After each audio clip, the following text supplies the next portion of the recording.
자, 그리고 어제 법사위에서 있었던 이 이야기 좀 하겠습니다. 나경원 의원이 지금 연일 뉴스에 계속 나오고 있습니다. 초선은 가만히 있어, 앉아 있어, 아무것도 모르면서 앉아 있어. 이게 이제 나경원 의원의 워딩이었는데 추미애 법사위원장이 국민의힘에서 나경원 의원을 법사위 간사를 선임하는 부분에 있어서 안건 상정을 하지 않으니까 국힘 의원들이 항의를 했고요. 여기에 대해서 민주당 또 조국혁신당 의원들이 비판하는 과정 속에서 나온 발언이었습니다. 지금 뭐 박은정 의원 조국혁신당의 등 뭐 민주당에서도 뭐 이성윤, 김기표 등등의 이 초선 의원들은 굉장히 모욕적이었다. 사과를 요구하고 있는 상황인데 일단은 그 뭐 법적인 거 좀 따져보기 전에 나경원 의원의 이 발언, 오선 의원의 발언입니다. 어떻게 평가하십니까?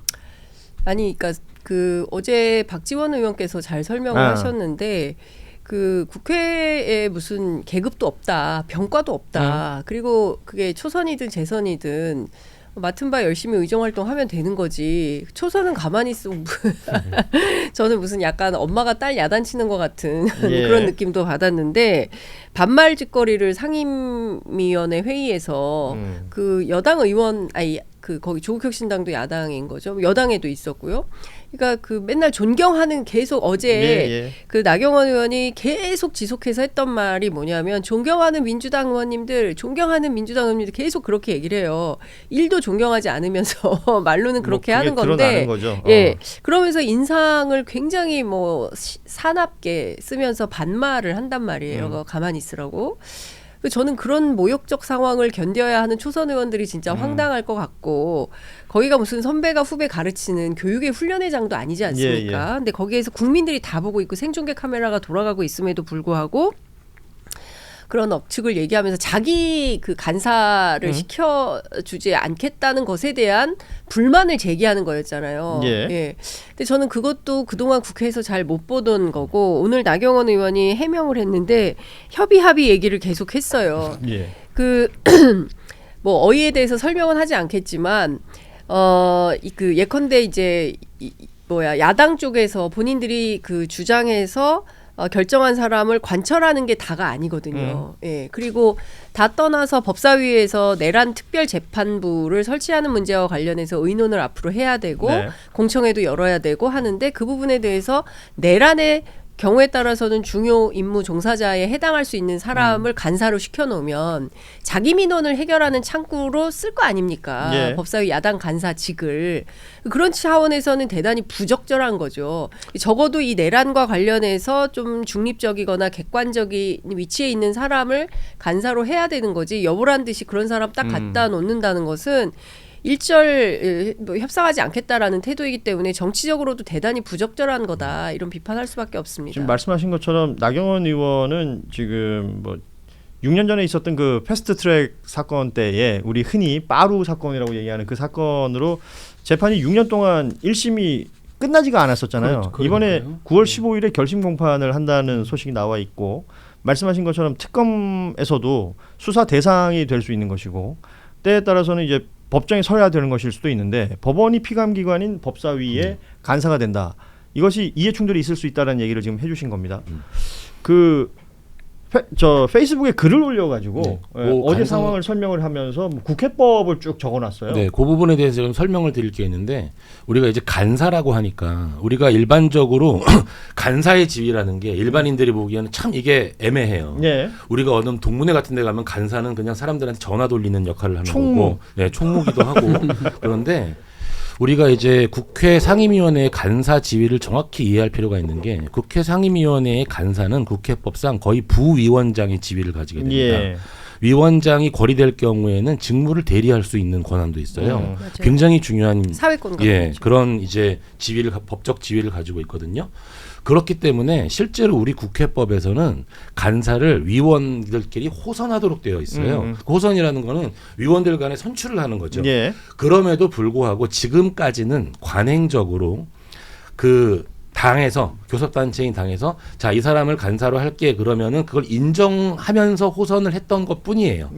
우리 법에서는 분명히 이제 어떤 관행이 아니라 지금 법사위에서 호선을 통해 선출하도록 되어 있고 그 선출 과정에 들어갔는데 당신은 이러이러한 문제가 있기 때문에 지금 간사로서의 지위가 부적절하다라는 진행이 이루어졌던 것이거든요. 그러니까 법적으로는 나경원 의원 같은 경우에 나를 간사로 임명하라라는 주장할 수 있는 권리 자체가 없습니다. 예. 권리 자체가 없고 다만 지금까지 관행을 이야기했던 건데 지금의 법사위는 사실 약간 특별한 상황이고 특별재판부라든 여러 가지 논의할 게 많잖아요. 그렇기 때문에 관행이 법을 앞설 수는 없는 거거든요. 그래서 그러니까, 저 페이스북에 보면 국회법 50조인가요? 그 간사를 뽑게끔 돼 있다. 그거 왜 안 뽑아주냐 이걸 올려놨던데. 그래서 보니까 국회법을 1조만 올리셨더라고요. 네. 그러니까 1조, 2조는 본인한테 불리한 조. 2조를 제가 읽어드릴게요. 그래요? 2조는 간사는 위원회에서 호선하고라고 돼 있거든요. 그러니까 2조를 빼고 본인이 이제 간사를 뽑아야 한다라는 조항을 올려서 나 간사로 지금 추천돼서 뽑아야 한다라고 주장을 하고 계신데 2조의 내용을 보면 2조는 호선하고라고 분명히 되어 있기 때문에 아니 저 판사 출신이시잖아요. 네. 법을 모르지 않을 텐데. 네. 당사자가 간사로 나를 임명해라라고 주장할 권리 자체가 없습니다. 이용한 거죠. 법에 유리한 조항만 딱 따서 실제로 지금 뭐 그 빠루 재판도 왜 저렇게 끌고 있는지 그 부분도 마찬가지고. 아니 빠루 재판 이게 왜 6년 동안 진행이 안 된 겁니까? 납득할 수가 없습니다. 납득이 안 된다. 이건 법원의 문제예요, 그럼? 법원이든 뭐 어떤 소송 기술이든 뭐 할 수는 없지만 뭐 양승태 사건도 마찬가지고 또 그러네요. 끌고 이제 뭐 2심에서 구형이 됐던데 그 언제 사건입니까 그게? 그렇습니다. 어쨌든 간에 국민들이 봤을 때는 법을 좀 알거나 또 법을 활용할 수 있는 사람은 이득을 보고 법조문도 마찬가지예요. 지금 국회법을 자기 원하는 대로 해가지고 그것이 맞는 양, 진리인 양 얘기를 하고 있는 상황이고 사실상 우리 지금 김 변호사님 말씀하신 것처럼 안 뽑으면 그만이긴 해요. 사실은 뭐 그렇게 하지는 않겠지만 안 뽑으면 그만이긴 한데 그 내용은 지금 빼버린 거거든요. 사실은. 근데 저는 요 건과 관련해서는 요 얘기를 꼭 붙이고 싶은데 법원이 더 비겁한 거죠. 눈치 보는 거 아닙니까? 뭐 6년째 그렇게 이해가 되죠. 아니 선거법 사건 같은 경우에는 조희대 대법원장이 633 원칙을 적용하라고까지도 했는데 6년을 1심을 6년을 그리고 실제로 선거하는데 또 하세월일 수도 있다면서요. 결심 공판을 하더라도 그렇죠. 선거 언제 할지 모른다 이런 거예요.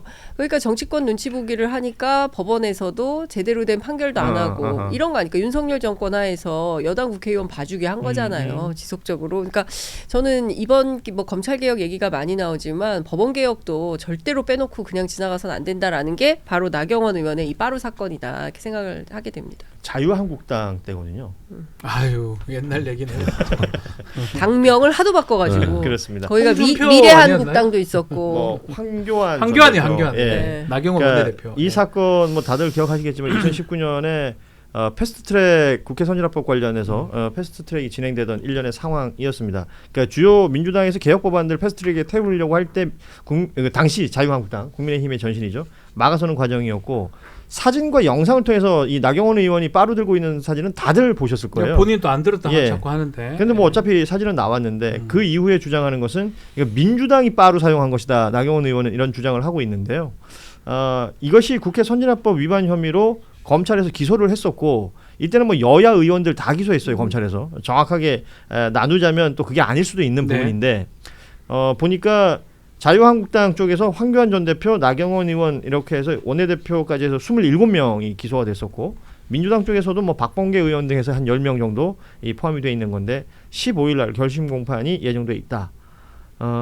이런 모든 것들을 지금 법사위에서 어제 펼쳐졌던 한 장면에서 설명을 해야 될 수밖에 없는 그런 상황이 됐습니다. 그리고 추경호 전 원내대표가 12월 3일 당일날 계엄 해제 표결을 방해했다라는 의혹을 가지고 수사를 하고 있는 내란 특검에서 국민의힘 그러니까 원내대표실과 뭐 의원의 자택, 사무실 등등을 압수수색하는 과정에서 원내대표실을 어제 못했어요. 그 국민의힘 의원들이 저항하면서. 그래서 오늘 다시 재집행에 나서는 상황이 연출이 됐는데 국민의힘에서는 지금 조은석 특검을 고발할 것을 검토한다는 겁니다. 압수수색할 때 영장 제시를 안 했다. 그리고 변호인 참여하면 응하겠다고 했는데 그 요구를 거절했다. 그리고 강압적으로 거기 있던 직원의 휴대폰을 압수하려고 시도했었다. 등등을 이유로 들었습니다. 그러면서 뭐 로텐도홀에서 규탄 대회 한다라는 얘기. 지금 저희가 뭐 사진 준비했는데 딱 저 장면이에요. 피켓 들고 저러고 있습니다. 지금 일면에 나와 있는 인물들이 굉장히 인상적이죠. 권성동, 장동혁, 송원석, 나경원, 다 뉴스에 계속 이름 나오는 사람들인데. 색해요. 이게 사실은 털려고 하면 오히려 이런 행동들을 하면 안 되는 거거든요. 자기들이 좋아하는 뭐 법치 이런 얘기를 하면서 결국은 법 집행을 저지하는 거고, 민주당도 사실은 정치 자금 관련해서 송영길 뭐 당시 돈봉투 사건이었나요?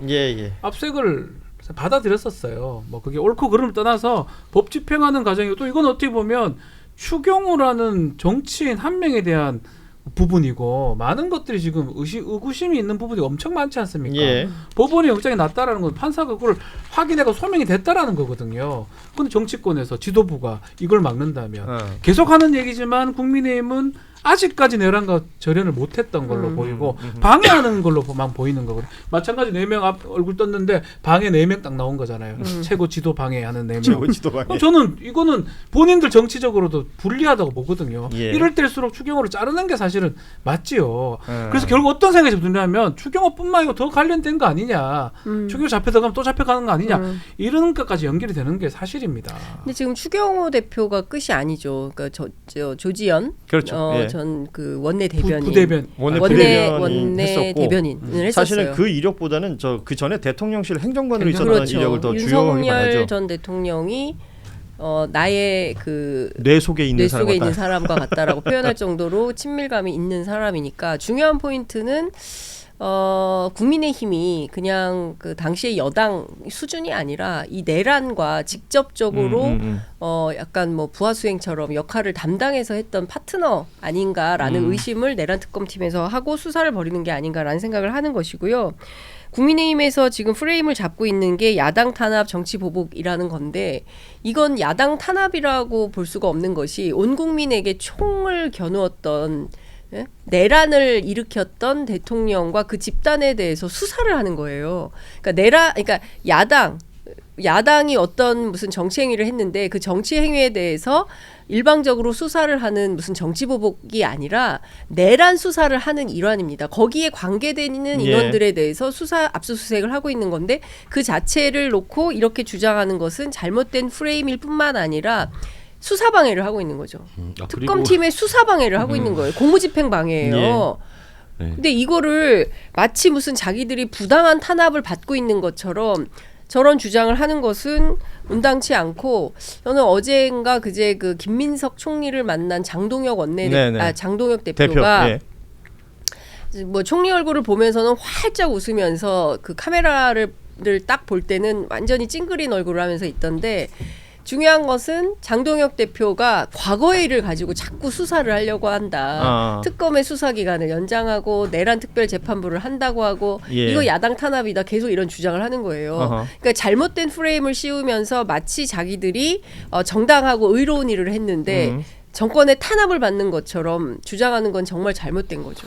사실관계를 바로잡아야 된다. 그리고 압수는 원래 강압적으로 하는 거예요. 그렇죠. 압수를 할까요? 강압적으로 하는 게 어디 있어요? 말이 돼요. 압수. 일행성. 이런 게 어디 있어요? 그러니까 압수수색이 옛날하고 많이 달라졌어요. 옛날에는 모르게 가가지고 확 덮쳐가지고 하는 건데. 젠틀해졌다 이렇게 볼 수 있을 거예요. 강제 처분 아닙니까? 강제 처분이거든요. 말씀드리는 순간 저희 뉴스다이브의 가장 젠틀한 변호사가 자리를 해주셨습니다. 김기현 변호사 나오셨습니다. 어서 오십시오. 안녕하십니까, 김기현입니다. 우리 김정환 변호사는 이후 일정이 또 있으신데 내란 재판부까지만 가능하실 때까지는 앉아 계시다가 본인이 필요하시면 나가시면 됩니다. 저희는 뭐 드나드는 게 좀 편안합니다. 상당히 젠틀한 방송이에요. 그렇습니다. 뭐 하시고 싶은 얘기 있으세요? 아니. 하고 싶은 얘기요? 하고 싶은 얘기가 많지요. 하고 싶은.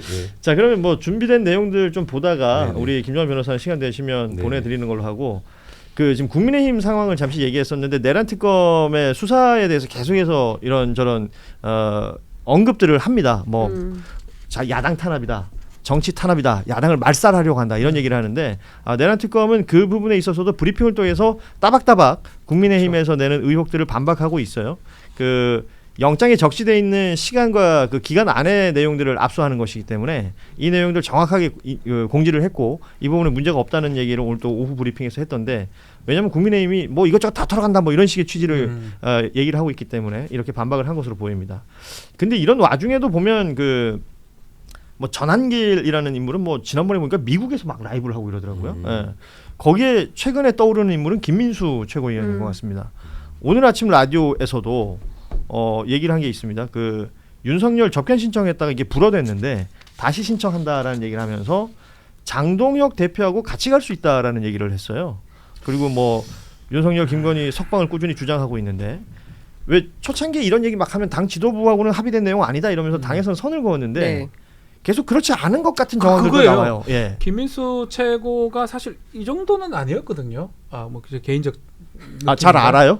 다 뭐 모를 수는 없잖아요. 다 방송 다 아니, 같이 하고. 제가 봤을 때 모르는 사람이 없는 것 같습니다. 예, 장동혁도 이러지 않았어요. 그래 장동혁은 그 전에 바뀌었고 이 사람은 그 후에 바뀐 느낌인데 그 타이밍이 있나 봐요. 특히 이번 선거를 겪으면서 지지를 받은 거에 대해서 전당대회를 겪으면서 저는 그런 생각이 들어요. 아주 감흥을 얻었거나 이게 맞구나라고 생각이 들어갖고 지금 김민수 최고는 통제 자체가 안 되는 것 같기도 하고 또 한편으로는 결국 최고위의 회의에서 계속 이런 얘기를 하거든요. 그러면 그 최고위의 생각하고 일치한다고 봐야 되는 것 같고 다만 놔두는 것 같아요. 다르다고도 하지 않고 같다고도 하지 않고 결국 장동혁, 김민수가 한조가 돼서 움직일 가능성이 약간 먼저 보여주는 거 아닌가 생각이 들어요. 굿캅 배드캅 같은 느낌도 저는 있어요. 그래 봅니다. 예. 지금. 뭐 지금 대한민국에 어떤 분 그러더라고요. 3대 중독이 있다. 3위 도박 중독, 2위 마약 중독, 그건 인정. 1위 따봉 중독. 좋아요. 좋아요. 예. 그걸 맞으면 진짜 이상해지는 분들이 요즘 많이 나타나고 있습니다. 저도 사실은 좋아요는 굉장히 좋아합니다. 그렇군요. 자, 여러분 뉴스다이브 좋아요 많이 눌러주시기 바랍니다. 예. 근데 국민의힘 내부 취재하면 장동혁 대표는 조금 복잡해 보여요. 그러니까 본인의 이제 정치 비전과 관련해서 생각해 보면 이거 얼추 좀 털어내고 가야 되는데 지금 일단은 빚을 왕창 져놓은 상태이기 때문에 이 빚을 어떻게 청산해야 되느냐. 청산하지 않으면 엮이는데 이거 큰일 났다. 근데 이제 어떤 기자는 장동혁 대표는 연체동물 수준이다. 그래서 언제든지 표변이 가능한 사람이다. 이제 이런 얘기까지 하는데 다양한 평가들이 나오네요. 예, 그래서 채무를 털어낼 용기가 있다면 국민의힘이 살 것이요. 채무를 털어낼, 그러니까 전환길류의 채무죠. 그 채무를 털어낼 용기가 없다면 우리는 물귀신처럼 다 죽을 것이다. 이제 이런 얘기를 이제 국민의힘 중진들이 하고 있어요. 그래서 내부에서는 일단 이제 내년 선거를 앞두고 어떻게든 중도 소구를 해야 되는데. 이게 그렇게 갈 수 있냐 없냐. 아마 연말쯤에는 변신을 하지 않으면 안 되는 상황에 놓일 텐데 당분간은 아마 그러기 굉장히 어려울 거다.